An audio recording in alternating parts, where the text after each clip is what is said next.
네, 주님의 기도 먼저 같이 하시겠습니다. 먼저 원문으로 같이 보십니다. 원문입니다. 시작. 파텔 헤몬 호엔 토이스 우라노이스 하기아스 데토 토 오노마스 엘데토 헤 바실레이아스 게네데토 토 델레마스 호스 엔 우라논 카이 에피테스케스 톤 알톤 헤몬 톤 에피우시온 도스 헤민 세메론 카이 아페스 헤민 타 오펠레이마타 헤몬 호스 카이 헤메이스 아페이에멘 토이스 오펠레이타이스 헤몬 카이 메 에이세네케스 헤마스 에이스 페이라스몬 알라 우르살 헤마스 아포트 포네루 호티 소 에스티 헤 바실레이아 카이헤 두나미스 카이헤 독사 에이스토스 아요나스 아멘. 아멘. 다시 한번 의역된 부분으로 보시겠습니다. 시작. 하늘뜰 안에 계신 우리의 아버지, 하늘 안에서와 같이 땅 위에서 당신의 이름이 거룩히 여김을 받으셨으며 당신의 나라가 임하셨으며 당신의 뜻이 이루어졌습니다. 오늘날 우리에게 위에 있는 우리의 양식을 주시옵소서. 그리고 우리가 우리에게 빚진 자의 빚을 사하여 준 것 같이 우리의 빚을 우리에게서 사하여 주시옵소서. 우리를 시험에 들어가게 하지 마시고 다만 악으로부터 우리를 구하시옵소서. 왜냐하면 그 세대는 당신의 나라이며 능력이며 영광이기 때문입니다. 아멘. 오늘 말씀입니다. 로마서 6장 15절에서 18절 말씀입니다.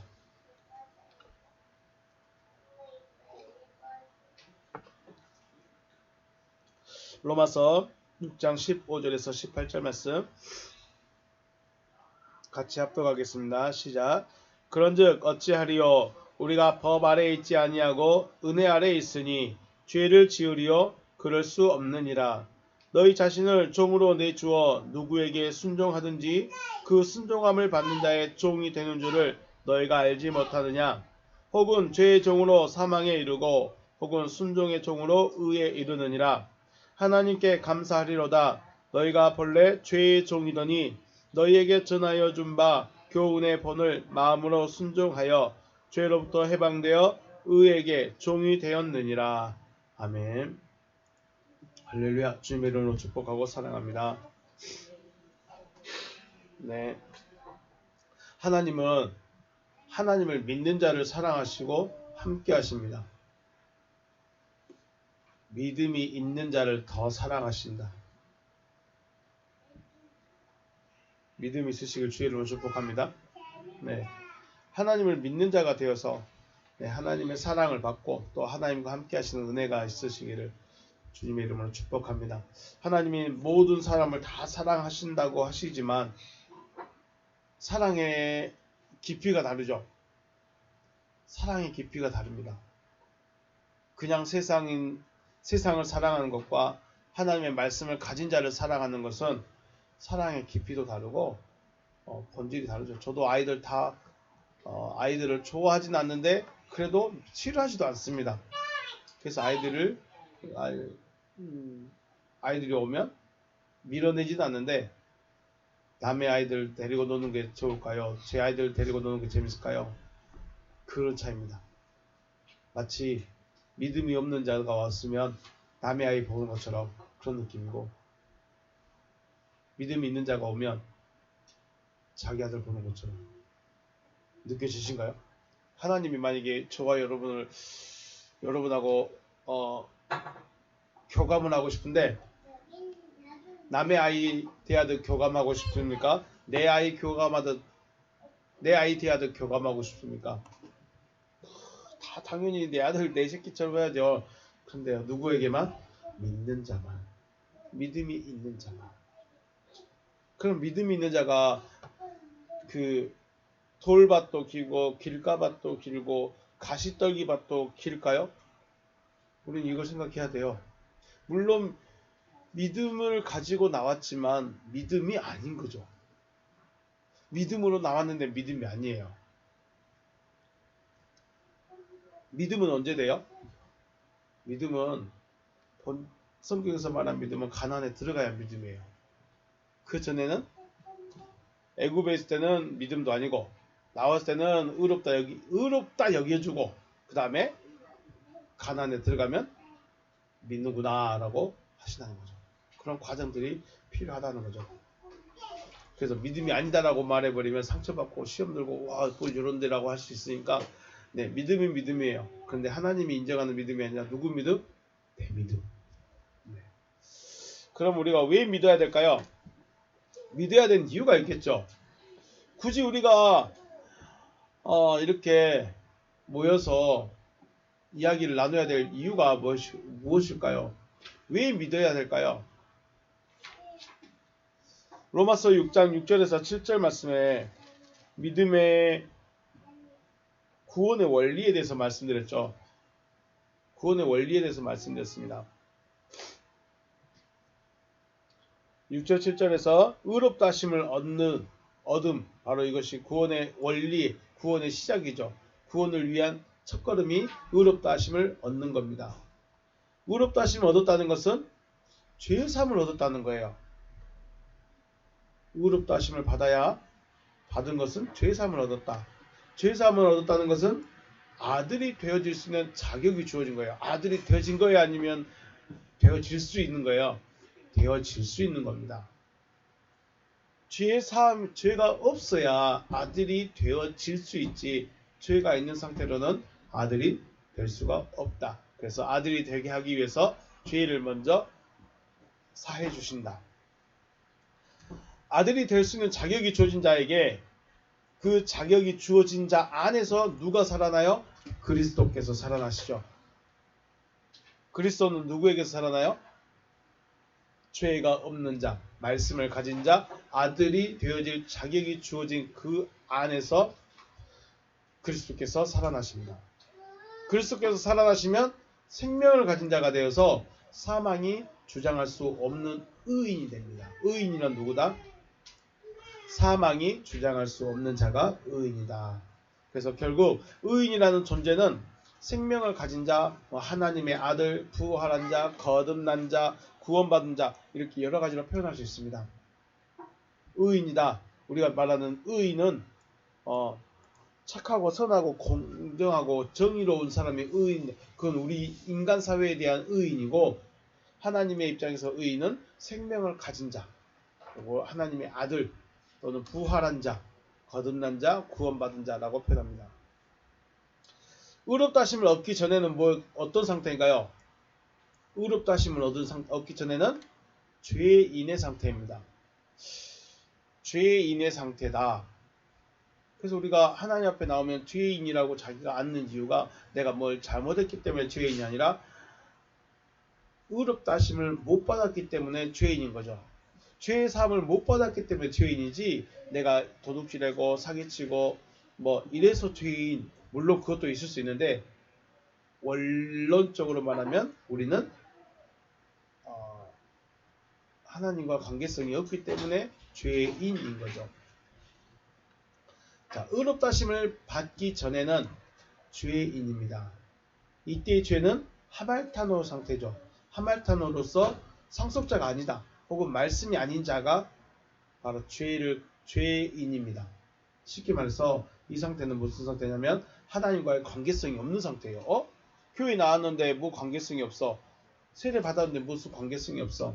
그거는 내가 정해놓은 거고 하나님과 관계성이 형성되려면 의롭다 하심을 얻어야 하는데 의롭다 하심을 얻기 위해서는 6절에서 말씀하셨던 것처럼 우리의 옛사람이 예수와 함께 십자가에 못 박힌 것은 죄의 몸이 죽고 다시는 우리가 죄에게 종노하지 아니하려 합니다. 라고 말씀한 거죠. 죄에게서 벗어나야 하나님은 죄가 없으신데 죄인과 함께 할 수 있을까요?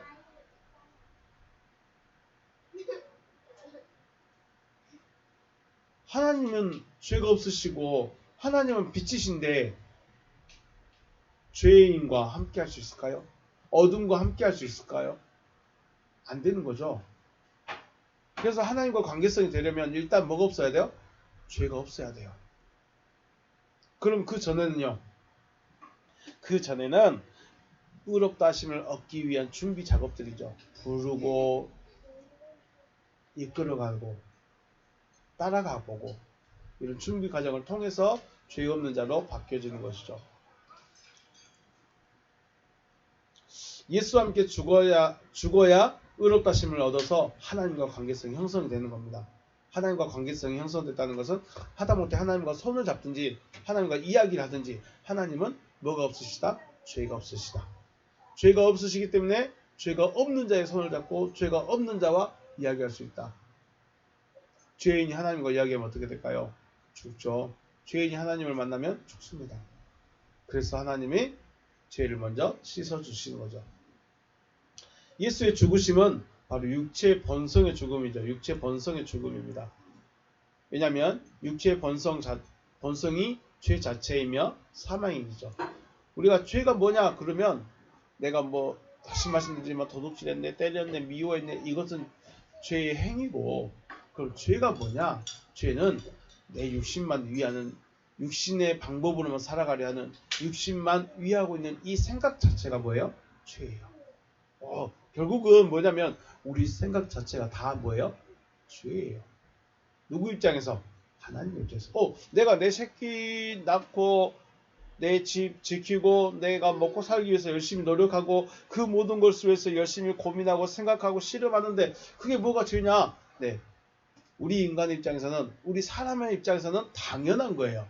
내가 배고파서 밥을 먹고 내가 내 자녀 키우고 내가 내 가정 지키고, 이건 뭐예요? 당연한 거예요. 그런데 이게 하나님 앞에서는 죄가 될 수도 있다는 거죠. 그러면 하지 말라는 거냐? 하지 말라는 것이 아니라는 거죠. 우리의 생각을 바꾸라는 겁니다. 그래서 지금 저와 여러분이 점검해야 하는 것은, 나는 예수와 함께 십자가에 못 박혀 죽었는가, 혹은 죽지 않았다면 죽기 위해서 난 지금 어떻게 하고 있는가, 이거 지금 우리가 점검하는 거죠. 잘 로마서를 천천히 자세히 보시면 믿음의 단계에서 지금 어디쯤에서 지금 바울이 로마 성도들에게 말해주고 있는가를 볼 수 있습니다. 자, 지금 나는 어디쯤에 있는가 찾아야 됩니다. 육체의 본성이 죽지 않고 소위 말하는 믿음 안에서 일하고 있다면 이런 사람들은 불의의 무기로 사용될 가능성이 다분하죠. 그러니까 제가 열심히 말씀을 공부하고 연구했고 많은 걸 깨달았어요. 근데 내가 육체가 안 죽었어. 여전히 육신적이야. 그러면 무슨 도구로 쓴다고요? 불의의 도구요. 왜요? 나에게 생명이 없기 때문에. 생명이 없이 말씀을 전하면 그게 곧 불의의 도구에게 쓰임받는 거예요. 진리가 의가 아닌 무기예요.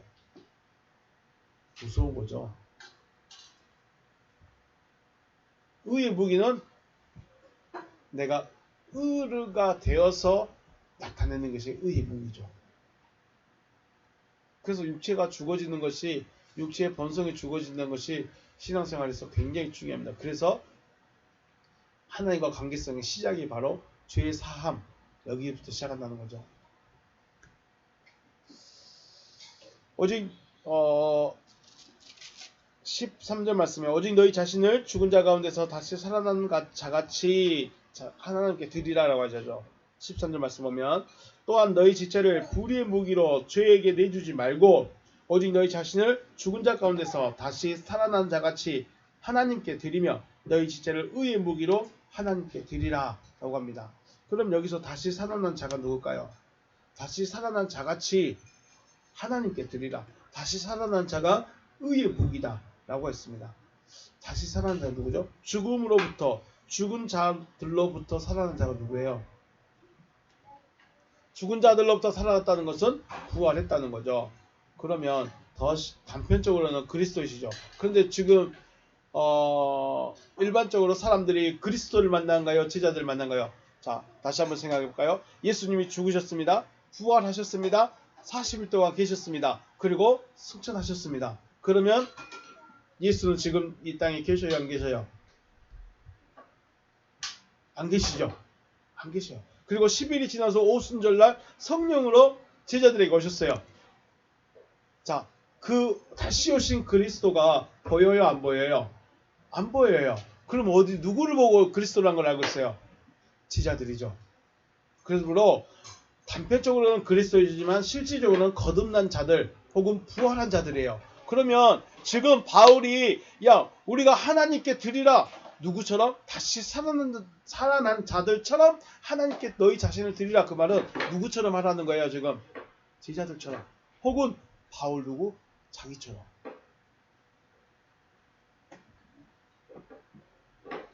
오직 너희 자신을 죽은 자 가운데서 다시 살아난 자같이 하나님께 드리란 말은 너희가 지금 너희들도 누구처럼 살아라는 거예요.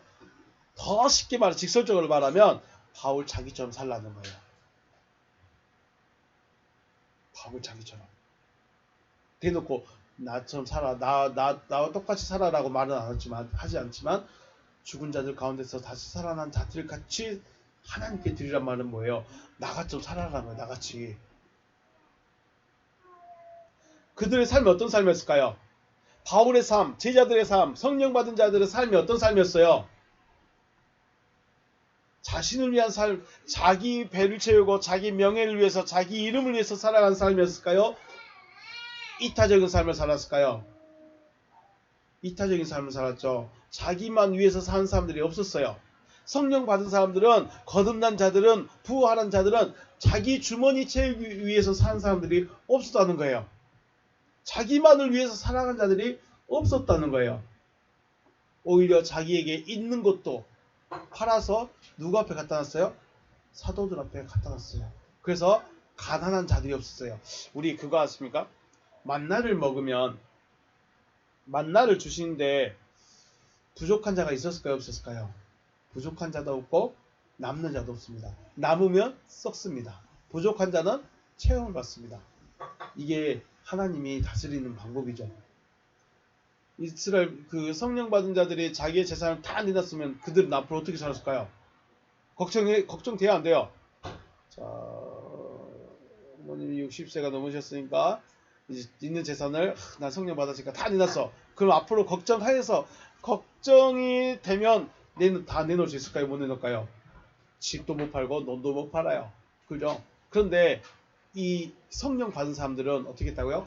그 계산이 있어요? 없어요? 없어요. 그러면 그들은 한 달 뒤에 굶어 죽었을까요? 그러면 목적이 없어져 버리죠. 부족함이 없어진다는 거예요.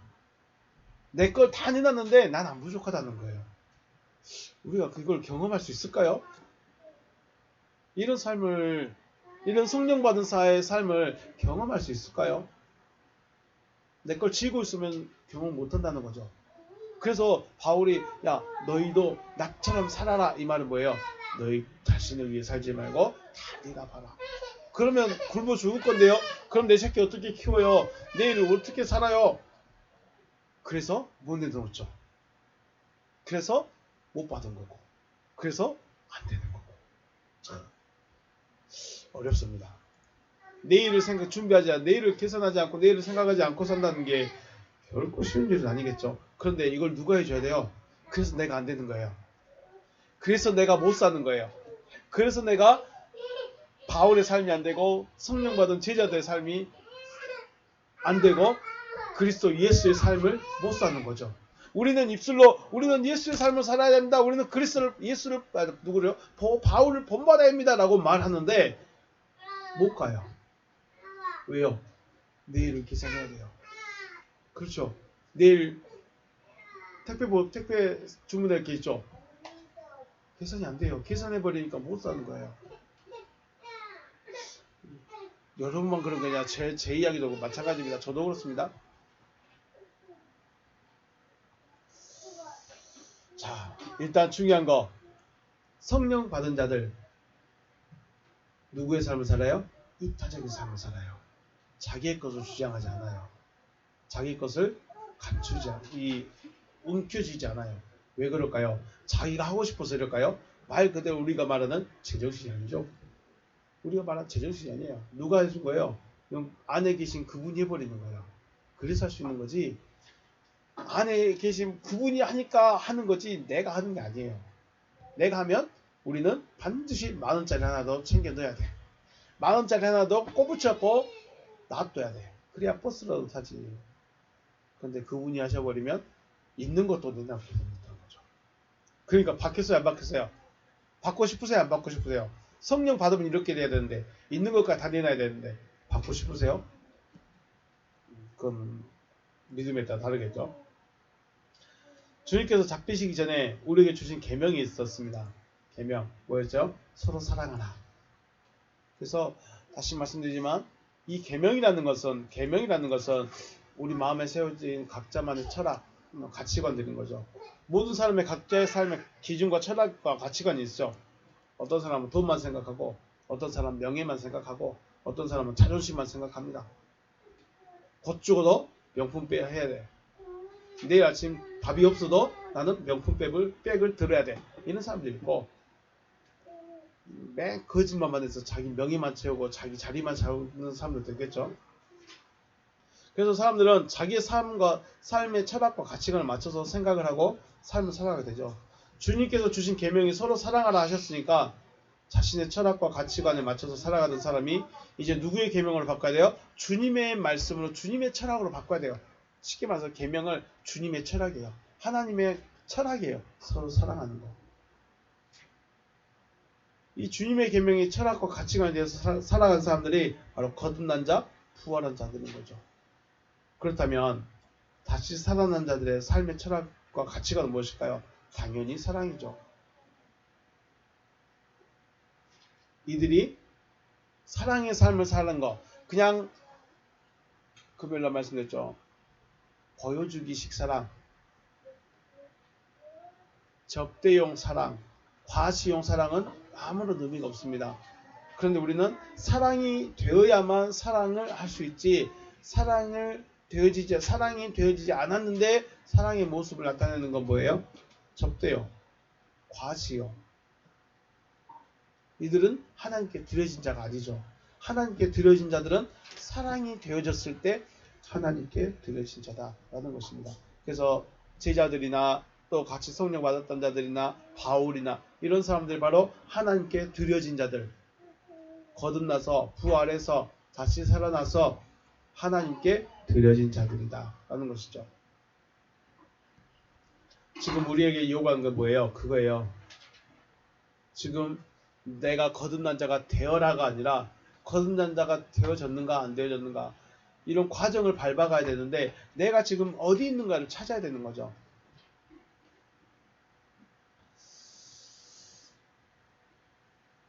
갈라디아서 5장 16절에서 말씀 보면, 내가 이르노니 너희는 성령을 따라 행하라. 그리하면 육체의 욕심을 이루지 아니하리라. 성령을 따라가면 육체의 욕심을 이루지 않고, 육체의 소욕을 따라가면 성령의 욕심을 이루지 못하게 되는 거고, 육체의 소욕은 성령을 거스르고 성령은 육체를 거스리나니 이 둘이 서로 대적하므로 너희가 원하는 것을 하지 못하게 하려 함이라. 너희가 만일 성령의 인도하시는 바가 되면 율법 아래에 있지 아니하리라. 네. 죽은 자들 가운데서 다시 살아난 자들은 죄가 그를 주장하지 못합니다. 왜냐하면 은혜 아래에 있기 때문에. 은혜 아래에 있기 때문에. 그래서 지금 우리가 어떤 삶을 살아야 되는가, 지금 나는 어떻게 가고 있는가, 어디를 가고 있는가, 어떤 모습으로 지금 나아가고 있는가, 이걸 우리가 찾아내고 발견해야 내가 지금 어느 편에 많이 따라가는가, 내가 성령을 따라가는가, 육체를 따라가는가를 우리가 분별하고 우리를 점검할 수 있다는 것입니다. 다시 살아난 자들을 주장하지 못하는 죄는 하말타노입니다. 하말타노. 부활해버린 자들은 이 하말타노에서 끝납니다. 쉽게 말해서 하말타노는 언제 끝나냐면 예수와 함께 죽었을 때 끝납니다. 예수와 함께 죽었을 때, 다시 말해서 의롭다 여기심을 받았을 때 하말타노 죄가 끝납니다. 그런데 아브라함이 의롭다 하심을 받은 후에 하갈을 취해서 이스마엘을 낳게 된 것은 하말타노 죄가 아니라 뭐예요? 파라픽토입니다. 파라픽토. 미끄러짐 혹은 실수에 해당하는 죄입니다. 하말타노는 아들이 안 되어버리는 게 하말타노고, 아들이 되어가지고 잘못한 것은, 아들이 되어서 죄를 지은 것은 파라픽토라고 합니다. 다르죠? 여러 번 들었습니다. 그리고 또 다른 죄가 오펠레이마 죄가 있습니다. 오펠레이마타. 오펠레이마 죄는 일하지 않는 겁니다. 일하지 않는 게 뭐예요? 말 그대로 아들을 안 낳는 거예요. 생명을 가진 자는 뭘 해야 돼요? 생명을 나눠야 돼요. 씨를 가진 자는 씨를 뿌려야 돼요. 근데 나는 내가 구원 받았으니까 나 하나님이 내 안에 계신 것 같으니까 그냥 나는 멈출래요? 나는 있을래요? 이게 뭐예요? 오펠레마타죄입니다. 그래서 바울이 부득불 내가 전하지 않으면 내게 뭐라? 화다. 왜 바울이 목숨 걸고 그렇게 복음을 전해야 될까요? 물론 여러 가지 이유도 있겠지만 가장 중요한 것은 빚을 갚아내는 거예요. 빚을 갚아내는 거예요. 그래서 오펠레마타는 빚을 갚지 않는 죄예요. 일하지 않는 죄예요. 자, 파라픽토나 오펠레마타는 다시 돌이키면 용서받을 수 있어요. 지금까지는 복음을 안 들었다면 하나님 죄송합니다. 제가 게을렀습니다 하면서 다시 복음을 전하면 돼요. 실수했어요. 넘어졌어요. 그러면 다시 일어서면 돼요. 그런데 하마티아는 다시 돌이킬 수 없는 죄입니다. 이런 차이가 있습니다. 그러므로 죄사함, 하말타노의 죄사함, 곧 의롭다 하심을 얻었는가 아는 것이 가장 중요하죠. 내가 지금 죄사함을 받았는가, 의롭다 하심을 받았는가, 이걸 알아야죠. 그냥 무조건 죄 용서해 주세요, 저를 죄 사해 주세요 라고만 하고 있을 것이 아니라 과연 나는 죄가 사함을 받은 적이 있는가, 나는 죄 사함을 받았는가 알아야죠. 이건 예수와 함께 십자가에서 죽었을 때 의롭다 하심을 받는다고 그랬죠. 로마서 6장 6절과 7절. 우리가 알거니와 우리의 옛사람이 예수와 함께 십자가에 못 박혀는 것은 죄의 몸이 죽어 다시는 우리가 죄에게 종노릇 하지 아니하려 함이니 이는 죽은 자가 죄에서 벗어나 의롭다 하심을 얻었음이니라. 네.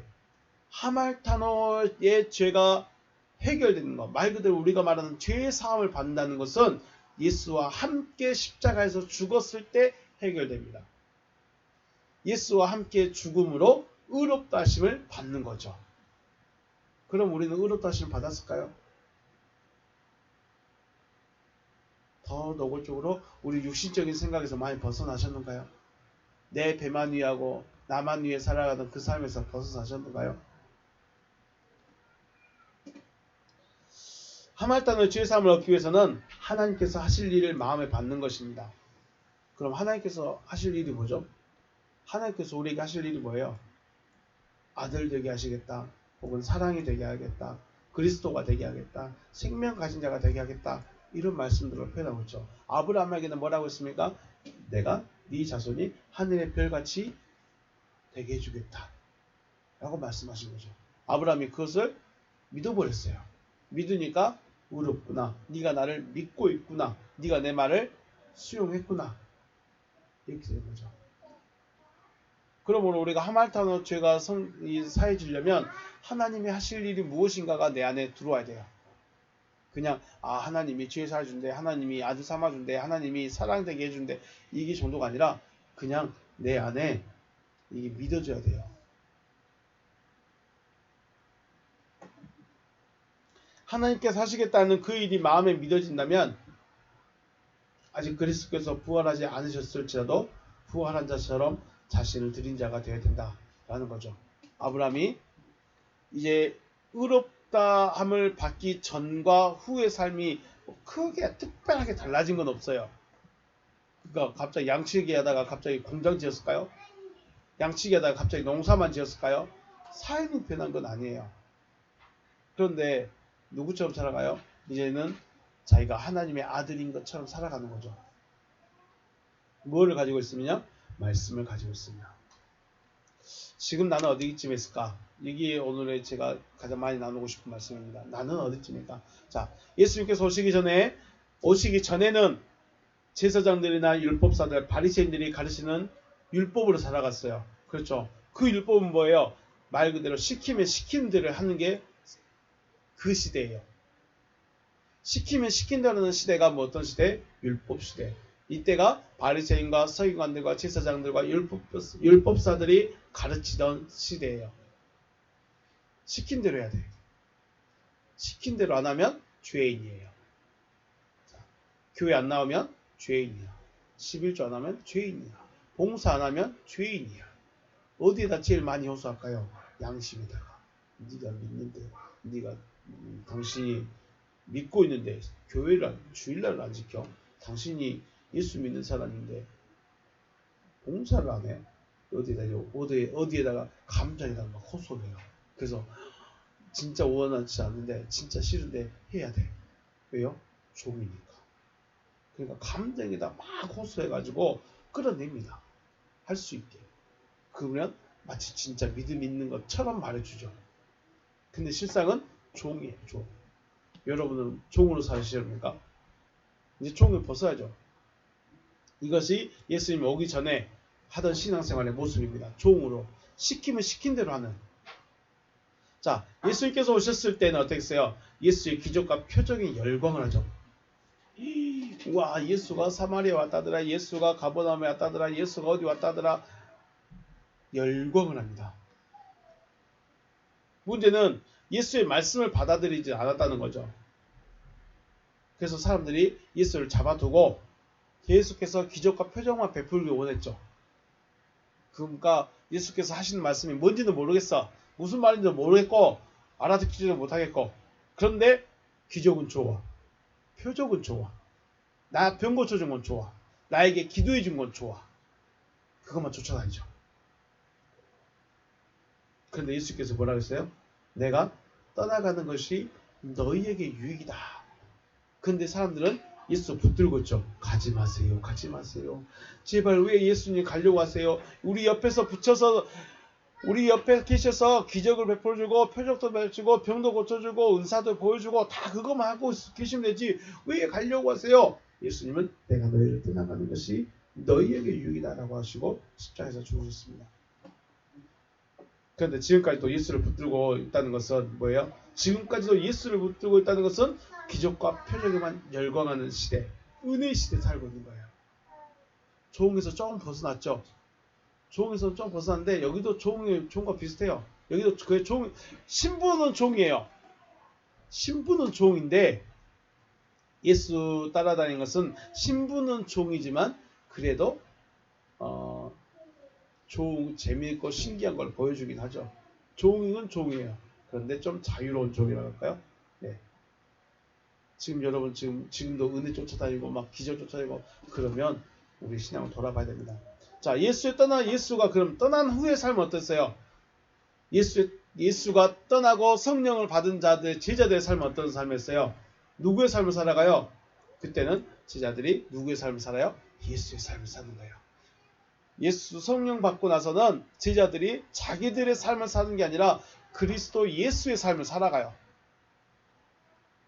다르죠. 시킨 대로만 하다가 우아만 하다가 그 다음에는 이제 자기가 그 일을 하는 거예요. 은혜 시대에 열심히 봤어요. 기적도 베풀고 표적도 베풀고 위로도 해주고 찾아가지고 손도 잡아주고 말도 들어주고 다 봤어요. 그리고 예수가 딱 떠나니까 그것을 누가 해요? 제자들이 하는 거죠. 자, 제자들이 위로자가 되어버렸어요. 제자들이 힘든 사람들을 왔을 때 위로를 해줍니다. 제자들이 이제 손을 잡아줘요. 제자들이 기도해주고 제자들이 말씀을 가르쳐주고 제자들이 그들을 옆에서 도와줘요. 이 세 시대로 분류했습니다. 여러분 지금 어디쯤에 있을까요? 나는 지금 어디쯤에 있을까요? 시킨 대로만 하는 종의 시대, 기적과 표적에 열광하는 은혜 시대, 아니면 장성한 자의 시대.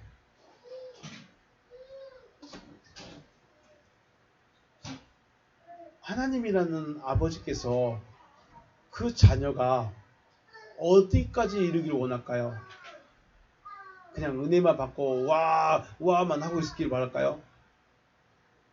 아니겠죠.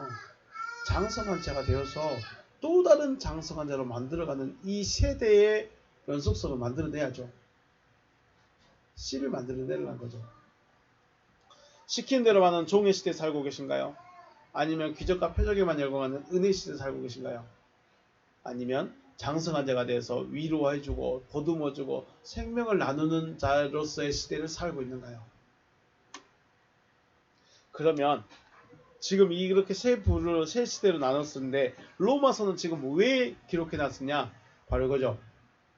로마에 있는 성도들은 은혜 시대를 지나서 진리 시대로 넘어가야 돼요. 그렇죠? 이들은 이제 예수는 이미 사라졌고 예수는 이미 끝났고 은혜 시대에서 진리 시대로 넘어가야 되는데 진리 시대는 말 그대로 눈에 보이지도 않고 손에 잡히지도 않고 오히려 장성한 자로 살아가는 시대이기 때문에 머뭇거리는 거예요. 내가 저 시대로 가버리면 잘 살 수 있을까? 나만 위해서 내 저금통, 내 통장에 저축해뒀던 것을 다 내버리고 내가 살 수 있을까? 내 자녀들, 내가 예수를 위해서 예수의 삶을 살아가면 내 자녀들은 살아갈 수 있을까? 내 아내는 살아갈 수 있을까? 내 형제들은 살아갈 수 있을까? 이런 고민들에 빠져버린 거죠. 그래서 고민하고만 있는 것이 아니라 오히려 지나온 시대.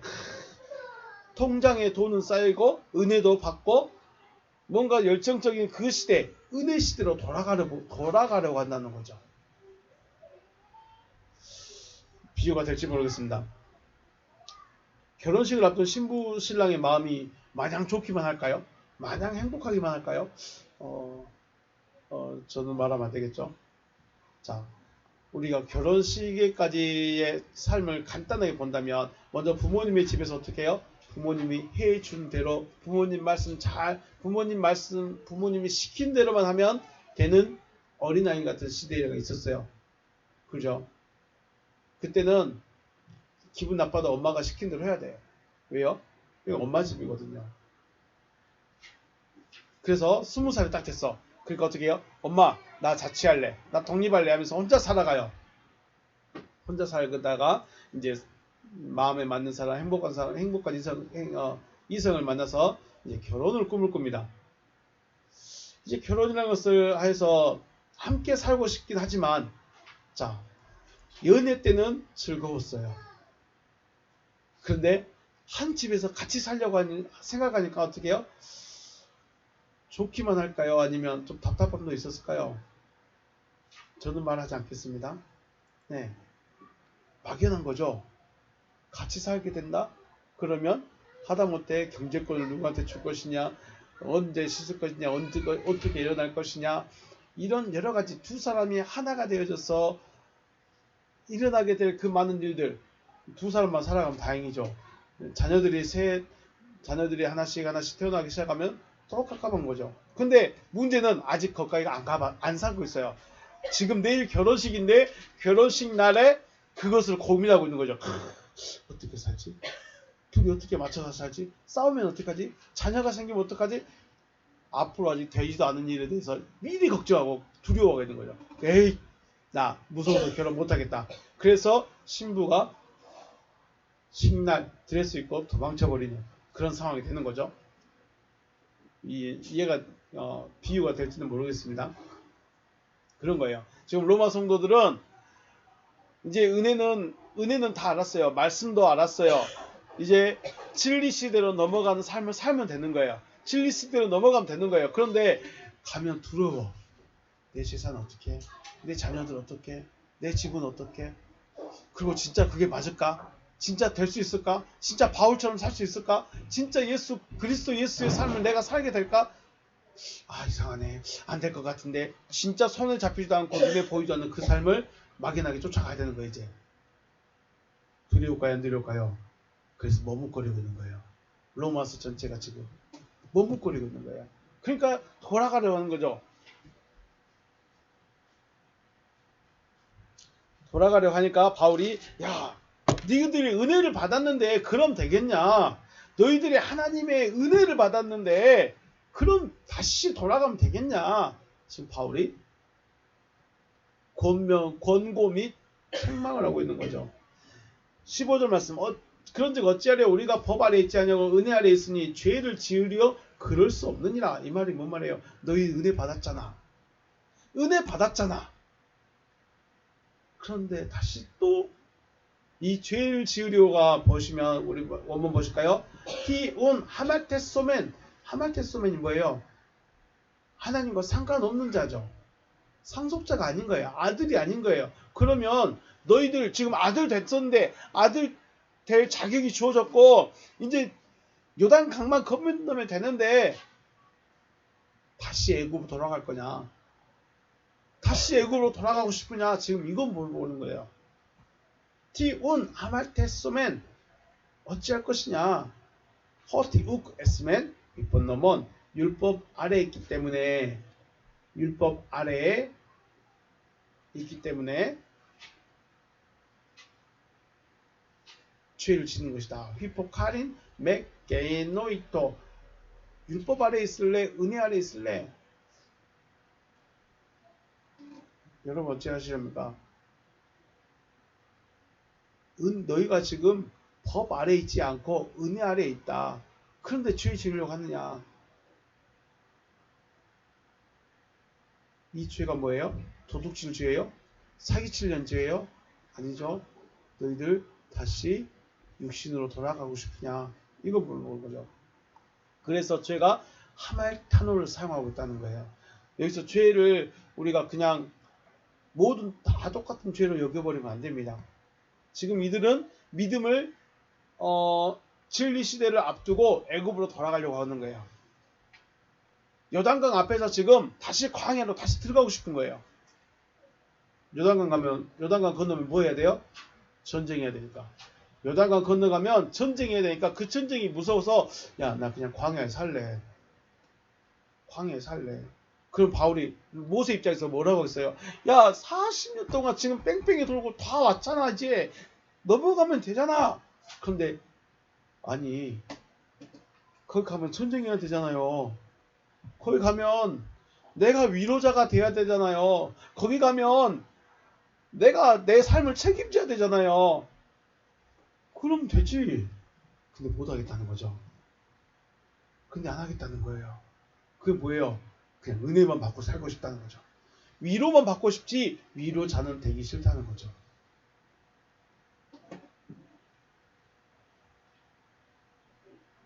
은혜가 뭐예요? 은혜. 은혜는 줄 수 있는 자가 혹은 가진 자가 아무 조건 없이 주는 것이 은혜죠. 조건 없이 받는 게 은혜예요.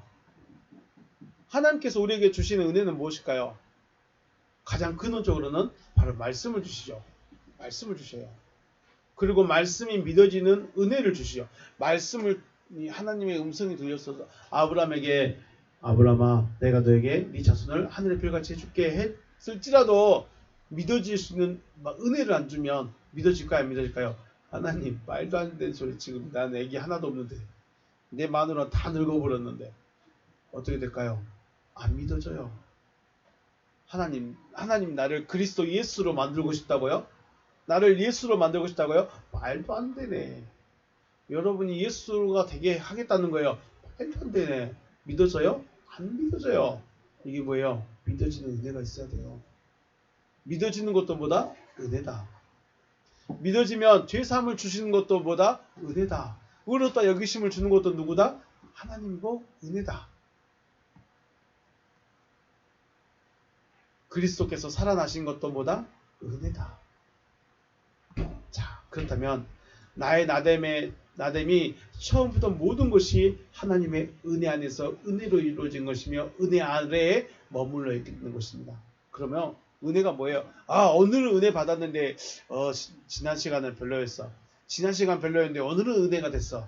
아니면 지난 시간은 은혜가 됐는데 오늘은 별로였어. 이런 말이 맞을까요? 안 맞을까요? 이건 말이 안 맞는 거예요. 말씀 자체가 들려지는 자체가 은혜고 믿어지는 자체가 은혜예요. 안 믿어진 게 은혜를 못 받는 거죠. 하나님은 일방적이시고 하나님 자신이 말씀하시지 우리와 절대 타협하지 않습니다. 그래서 이 은혜라는 것이 하나님의 은혜라는 것이 무엇인가에 대한 생각도 많이 해보셔야 돼요. 하나님의 은혜는 모든 것입니다. 그런데 오늘은 마음에 들고 내일은 어저께는 마음에 안 들고 오늘은 마음에 들고 이게 누구 거예요? 어제나 오늘이나 하나님은 똑같아야 되는데 오늘은 마음에 들고 그거는 진짜 인간적인 거다. 다시 말해서 하나님 탄호의 상태로 돌아간다는 것은 하나님의 모든 은혜를 뭘로 만들어버려요? 헛된 것으로 만들어버리는 결과가 되는 것입니다. 그래서 하나님을 아는 자라면 은혜가 무엇인지 아는 자라면 그럴 수 없다는 것입니다. 자, 하나님의 은혜를 받았습니까? 하나님의 은혜가 무엇인지 아십니까? 하나님이 어떤 것을 하길 원하시는지 아셨습니까? 그러면 돌아갈 수가 없는 거예요. 돌아가면 안 되는 거죠. 그럼 어떻게 돼요? 돌아갈 수 없으니까 전진해야 돼요. 전진. 오늘은 가장 기본적인 이야기로 좀 이렇게 많이 말씀을 드렸습니다. 왜냐하면 지금 내가 어디 있는가를 알아야 되니까. 한 구절, 성경 한 구절 더 알아가는 것도 재밌고 중요한 일이지만 내가 지금 어디쯤에 있고 내가 어떻게 해야 될 것인가. 내가 왜 믿고 있는가. 왜 믿고 있죠? 왜 믿어야 되죠? 나는 죄인이에요. 나는 죄인이에요. 그래서 이 죄를 벗어야 되기 때문에 믿어야 되는 거예요. 안 믿는 사람의 특징이 뭐예요? 나는 죄가 없다 해요. 나는 죄를 짓지 않았다는 거예요. 그래서 교회에서 회개하십시오 하는 게 가장 기분 나쁜 말이죠. 왜요? 나는 죄를 지은 게 없는데 회개하러 가니까. 왜 믿어요? 내가 죄인이기 때문에 죄인이 의인 되게 해준다는 그걸 믿으라는 거예요. 하나님이 믿으면 네가 내 말을 믿으면 죄인인 너를 내가 의인으로 바꿔주겠다는 거죠. 오늘은 여기까지 말씀드리겠습니다. 왜 믿어야 되는가? 나는 지금 어디쯤에 있는가? 나는 지금 예수님이 오시기 전에 종들처럼 시키면 시킨 대로 하고 있는 믿음 생활인가? 아니면 기적과 표적과 은사에 열광하는 시대, 으쌰으쌰에 열광하는 그런 시대에 살고 있는 믿음인가? 아니면 장성한 자가 되어서 내가 위로자가 되고 내가 말씀을 가르쳐주는 자가 되고 내가 인도해 갈 수 있는 인도자의 시대에 살고 있는가? 그러면 하나님이 굳이 야 은혜만 받고 으쌰으쌰만 하고 있어. 그러면 내가 알아서 해줄게. 그러면 굳이 제자들에게 성령을 주실 이유가 있을까요? 없을까요? 이유가 없죠. 그 귀하신 하나님이 그 위대하신 하나님이 인간의 몸속에 인간의 안에 들어와가지고 역사하실 이유가 없는 거죠. 그러면 하나님은 하나님, 너는 너예요. 하나님은 하나님, 인간은 인간. 이렇게 끝나는 거예요. 그런데 하나님이 그렇게 안 하셨다는 거죠. 친히 우리 안에 오시겠다는 겁니다. 오시겠다고 하시는데도 못 오게 막고 있는 게 누구예요? 나예요. 말씀 받아서 으쌰으쌰 해가지고 소재를 깨끗하게 해놓고 주인 오지 마세요 이러고 있는 게 누구예요? 나예요. 앞으로 전진해 나갈 수 있는 저와 여러분 되시길 주님의 이름으로 축복합니다. 네, 오늘 여기서 마치겠습니다. 수고하셨습니다.